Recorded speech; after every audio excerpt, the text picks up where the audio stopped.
राज्याचे मंत्री आणि भाजपचे ज्येष्ठ नेते गिरीश महाजन यांचे एका मुलीसोबतचे फोटो सोशल मीडियावर व्हायरल झाल्याने राजकीय वर्तुळात मोठी खळबळ उडाली होती। आता हे बनावट फोटो व्हायरल करणाऱ्या मुख्य संशयित आरोपीला अटक करण्यात सायबर पोलिसांना मोठं यश आलंय। आरोपीने कृत्रिम बुद्धिमत्ता अर्थातच AI तंत्रज्ञानाचा वापर करून हे खोटे फोटो तयार केल्याचं तपासात स्पष्ट झालं।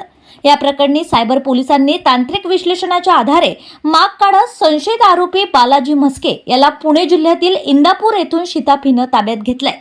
काही दिवसांपूर्वी मंत्री गिरीश महाजन यांच्या एका मुलीसोबतचे फोटो सोशल मीडियावर व्हायरल झाले होते, ज्यावरून जोरदार आरोप प्रत्यारोप सुरू झाले होते। मात्र राज्याच्या सायबर सेलने तांत्रिक तपासणीअंती हे फोटो बनावट असल्याची माहिती दिली होती। यानंतर पोलिसांनी तांत्रिक तपासाची चक्रे फिरवून आरोपीचा शोध घेतला। पोलिसांनी केलेल्या चौकशी दरम्यान संशयित आरोपी बालाजी म्हस्के याने गुन्ह्याची कबुली दिली आहे। या गुन्ह्यात वापरलेला सुमारे 30,000 रुपये किमतीचा मोबाईल पोलिसांनी जप्त केलाय। संशयित आरोपीने बदनामीकारक मजकूर पसरवण्यासाठी सोशल मीडियाचा वापर केला होता। त्याचा फेसबुकवर सुमारे 6,000 फॉलोअर्स होते।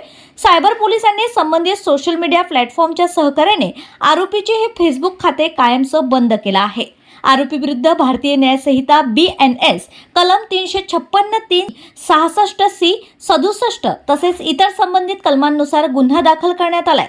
आता या प्रकरणी न्यायालयात दोषारोपपत्र चार्जशीट दाखल करण्याची प्रक्रिया पोलिसांकडून वेगाने सुरू आहे।